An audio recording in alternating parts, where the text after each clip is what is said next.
Where the hell did you take me? We told you! The future! Invincible Season 3 Episode 4 explored. Welcome back to the channel Movie Creepers. Today, we're diving into Invincible with a bang. And in Season 3, Episode 4, we see Mark facing challenges that push him deeper into moral dilemmas, while the larger universe continues to unfold with high-stakes action. From personal struggles to alternate timelines, there's a lot to break down in this intense episode. Let's dive into the key events of Episode 4 and how they push the story forward in unexpected ways. Before we jump into the exploration, don't forget to hit that subscribe button so you never miss out on future videos. Thank you. Let's begin. This is the only way! Please! Mark faces new challenges and dark realities. The episode begins with a tense moment between Mark and his old boss, Cecil. Mark is determined to find out who has been spying on him and his family. After a drone self-destructs when Mark tries to examine it, he assumes Cecil is behind the surveillance. This assumption drives him to storm the Pentagon, taking down ReAnimen soldiers in his path. It's a brutal display of Mark's growing comfort with violence, which is a huge development from earlier seasons when he struggled with the weight of his actions. Mark is no longer the wide-eyed hero he once was. His willingness to kill now, even without much hesitation, indicates that he's becoming desensitized to the brutal realities of being a superhero.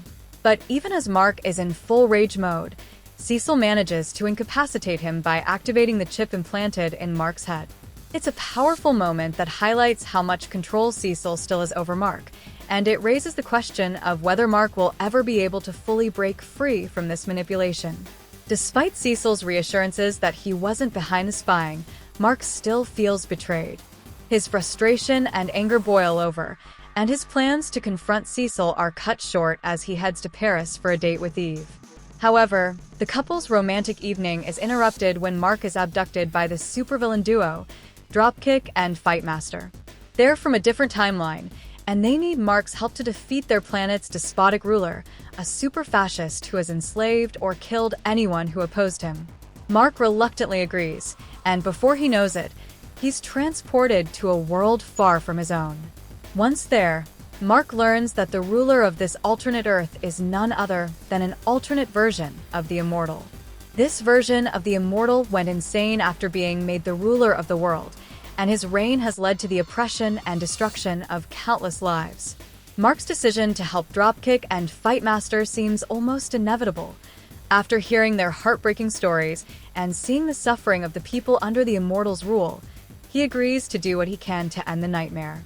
Mark's moral compass is always in flux, but in this moment, it's clear he's willing to do whatever it takes to right this wrong, even if it means making difficult choices. As the plan unfolds, Mark, Dropkick, and Fightmaster are captured by the Immortal's robot army, and Mark is brought before the Mad Ruler. The Immortal, who recognizes Mark, believes that this version of him is the same one who trusted him to rule Earth. But after centuries of being a tyrant, the Immortal has lost all sense of morality and humanity. He wants Mark to kill him and end his suffering. The request hits hard for Mark, who never wanted to take a life, especially not the life of someone who was once a hero. But the Immortal's descent into madness leaves Mark with no other choice. Mark's decision to decapitate the Immortal is gut-wrenching. The scene is a pivotal moment in the episode, and it highlights Mark's increasing internal conflict. He's not the naive teenager who looked up to his father or dreamed of being a hero. Now, Mark is grappling with the brutal realities of power and responsibility. After killing the Immortal, Mark is understandably shaken, and the weight of his actions lingers with him as he returns to his timeline with the Declaration of Independence that Dropkick and Fightmaster stole earlier. Back in Mark's world, the emotional aftermath of the killing is felt in his relationship with Eve. The two share an intimate moment, with Eve offering comfort and assurance. She reminds Mark that he doesn't have to repeat the mistakes of future versions of himself, and together, they can make sure he never goes down the same dark path as the Immortal.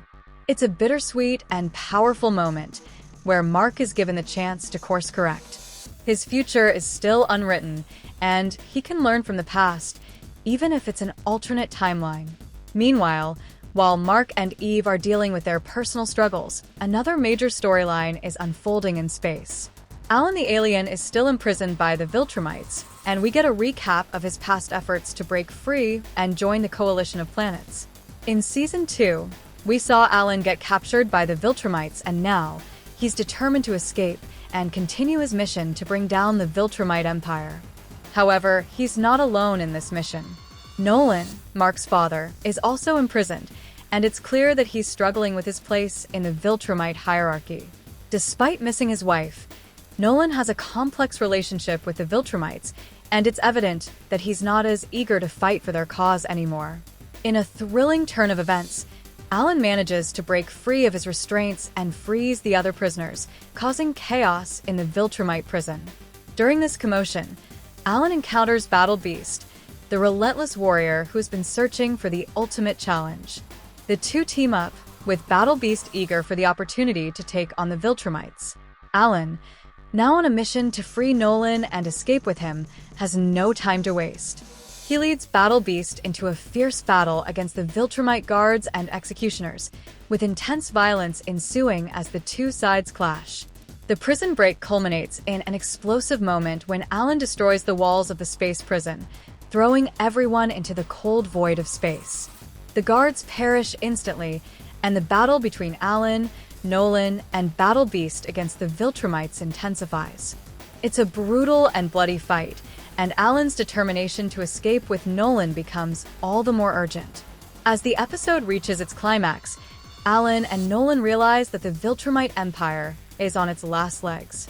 There are fewer than 50 pure-blooded Viltrumites left, and this information is a game-changer. If the coalition of planets pushes forward with their efforts, the Viltrumites could be defeated for good. It's a major revelation that changes the course of the war and sets up future conflicts. Alan and Nolan prepare to leave for Telescria, the headquarters of the coalition, as they continue their efforts to defeat the Viltrumite Empire once and for all. The episode ends with a quiet moment between Mark and Eve. After all the chaos and emotional turmoil, they decide to look toward the future and make plans for their own privacy. They talk about finding a house or an apartment of their own, a small step toward building a life outside of the superhero chaos that defines their world.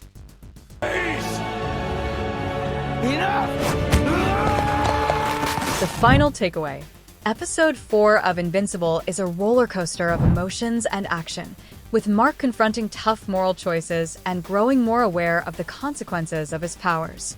From his brutal decision to kill the Immortal to the chaotic space prison break, this episode expands on the stakes and sets up exciting possibilities for the future. As we move forward, we're left wondering, how will Mark continue to evolve, and what new challenges will he face in his quest for justice? That's it for our recap of Invincible Season 3, Episode 4. What did you think of the episode? Let us know your thoughts in the comments below, and be sure to subscribe for more updates and analysis on Invincible and other shows. Yeah, I'm not ruining our date just because...